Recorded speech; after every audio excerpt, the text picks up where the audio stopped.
Hi and welcome to Hit the Bar, the Shrimps fans panel. Tonight we have Finley with us again, second week in a row. We can introduce Helen and we have Brian. Just at the outset, I want to say we are aware that there's an ongoing situation concerning Morecambe Football Club. Obviously far too early in the process for us to comment on it, if we ever will, as fans. So we're going to concentrate on the football. So going to that, I said last week that because of the intensity and the energy that we've played so far this season, which has been absolutely exceptional, particularly in October, there was going to come possibly a time when that would just dip a little bit. I thought it might have been Tranmere, it didn't. Thought it might have then been Wimbledon, it didn't. I didn't expect it to be last night, but it certainly did, didn't it, Finn? It was just not our night, not our conditions, not a performance that we expected. How did you see it? We just didn't really get going, did we, at all? And like you said, I think that dip was coming. It's just a shame not to be against them. A lot of fans would do anything last night to come away there 3 points, but yeah, we just didn't get going. A lot of things didn't suit us. I mean, we can talk about the pitch. The ref didn't have his best game. Yeah, just overall, just a little bit disappointing. But you have them games. You do, and I think, Helen, you weren't there last night. You couldn't be there, but you've heard all about what happened there. Did it come as a surprise to you when you heard the result? It did, to be honest, because obviously we've had quite a good run of unbeaten games, and I just thought, we could sort of have them, and I just didn't expect it. Yeah, after obviously 4-1 win on Saturday, I didn't expect it to, change. No. But you can't win them all, can you? No, you can't. Yeah. And Brian, you were there. Disappointing night for you in more ways than one, I think.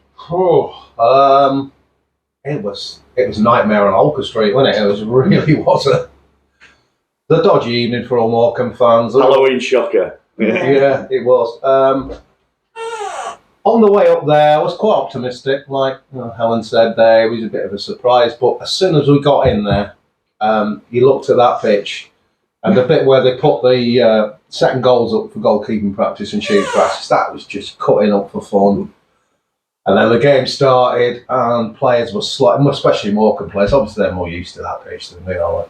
Morecambe players were sliding everywhere. Tom Bloxham, he's just been breezing past people all season. He just didn't get in the game at all. And it was one of them, wasn't it? I mean, a lot of teams are going to struggle. If the winter carries on as wet as this, they're going to go there and struggle a bit with it.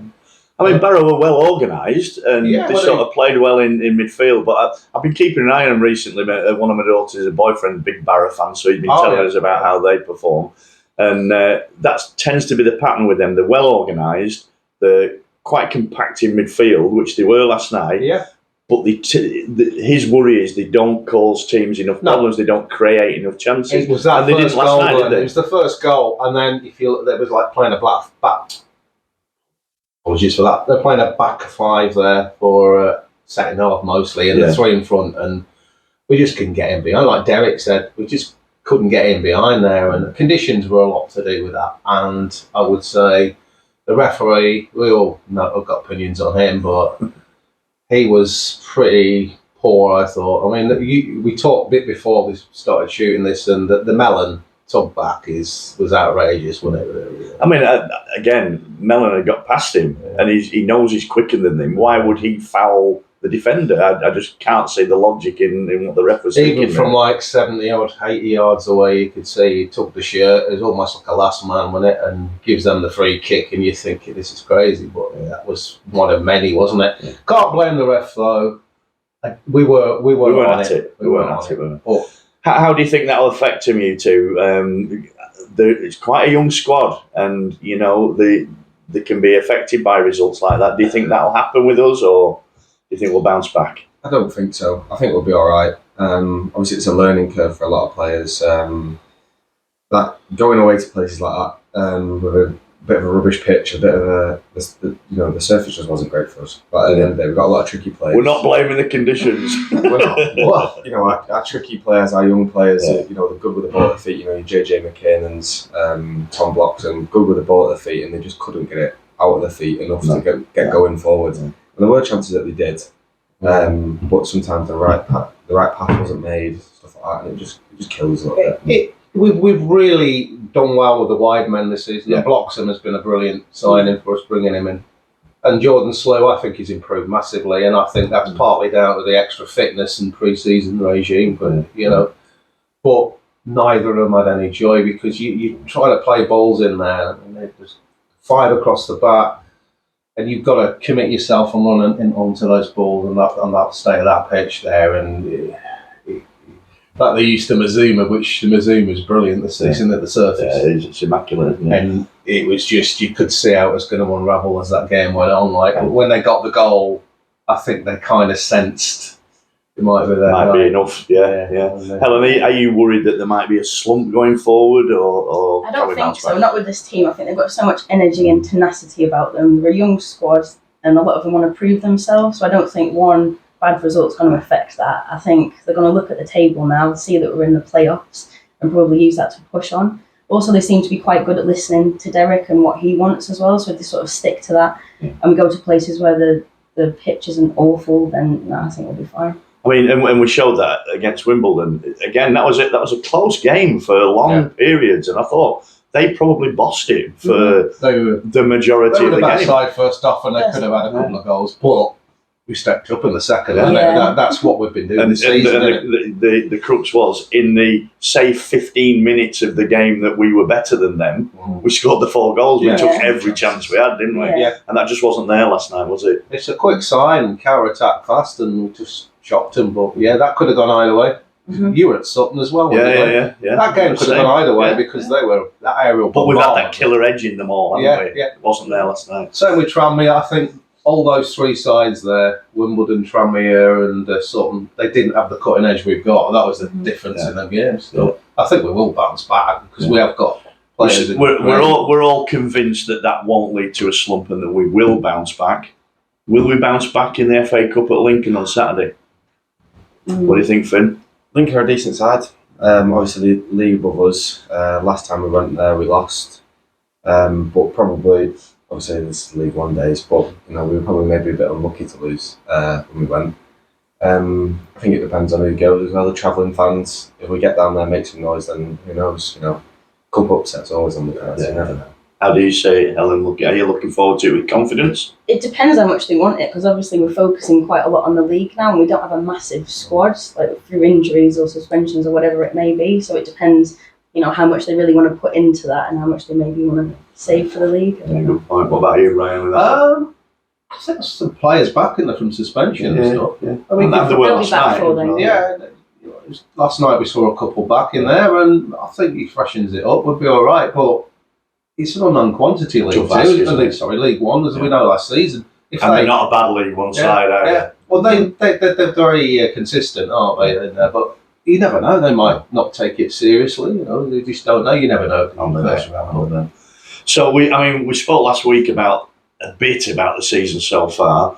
I think it's fair to say I've been talking to other fans, and every game has been a team performance. It's been quite difficult in a lot of games to pick out, except when somebody scores a hat trick or whatever, to pick out a man of the match because there've been 3 or 4 contenders.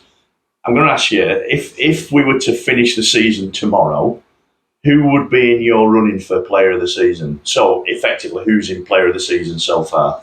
I think it's tough. I think Stuart Moore would have been right up there. Obviously, we got injured. I just don't think you can look past either JJ McKinnon or Michael Mellon. I think they're the 2 standout players for us this season. They've got us on the front foot, got us going forward. And they've scored a lot of goals. And been the difference, like we've said, in tight games, Yeah, and there probably is a bit of recency bias there, though, a Michael Mellon hat-trick, but I will probably go with him. Okay, Helen, what are you? I think it's so difficult, because like you said, they're all sort of cogs in a machine and everyone works well together. It's so cohesive. I'm enjoying watching Slew come back into it. I just feel like he never sort of found his feet when he was with us before, but he's coming out with a lot more confidence and pace. He seems fitter and stronger than before and getting the crosses in. So I've been enjoying watching him. Bloxham, like you mentioned before, I think he's come in and started really well. And it's nice to see Faz as well taking a sort of captain lead and sort of, be quite solid. About you, Ryan? I just look past Mellon at the moment. JJ's a quality player. Like I said before, Bloxham, you look at the assists from him.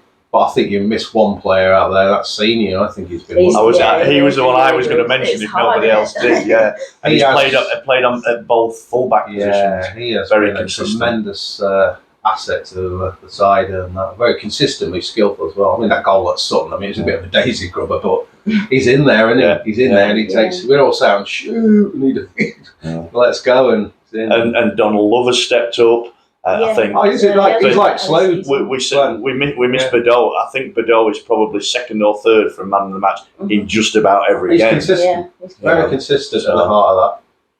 But yeah, Donald Love, Jordan Sloop both have Lifted benefited it. from the Yeah. that stronger pre-season. Yeah. So I know Yeah. they changed the pre-season fitness routines. Mm. Wasn't just Derek doing it this time. I think John McMahon and who's the fitness lad now? Squirrel for Squirrel. Is it? Who does the fitness? He's gone. Well, there's a couple of There's a couple of them, and I yeah. think they were taking And then extra Jeff sessions. Brannan's coming as well. Yeah, I think that has benefited the whole team, but those two, yeah, particularly. Named most of the whole squad there. Well, we have, and why that's it's the hard, point yeah. I was making. Really, it'd be a difficult one. I think there'd be a lot of contenders, all yeah. very close. If you're not naming your favourites, there's been so many consistent players. That's why it's a team. It's, And that's why I think we're all confident that this is a blip. As Faz was saying in an Yeah. interview after the game, it's a blip. We're going to go forward, and hopefully we can get the winning run going again. I just feel last night's game a little bit disappointing because it was a fantastic October. it was Up horrendous to that point, last wasn't night, it? though, wasn't it? If And you- Derek must be in the running for manager of the month for October. you want. There's one road in Barrow, one road out, and we were half an hour stuck in flipping traffic out Oh, trying to that'd get be home. We're thinking, please, can we get out of Barrow? But we look forward, and we hope that next time we speak to you, we'll be talking about Yeah. FA Cup progress Yeah. and bouncing back in another great performance. So thanks for joining us. If anybody wants to get involved, messages. There's the Shrimps Fans Panel Facebook page. You can message on there or put comments on the YouTube and get in touch. It's all done here. It's local, and we'd like to get more people involved. Just come and talk to us. Hope you've enjoyed it, and we'll speak to you next time.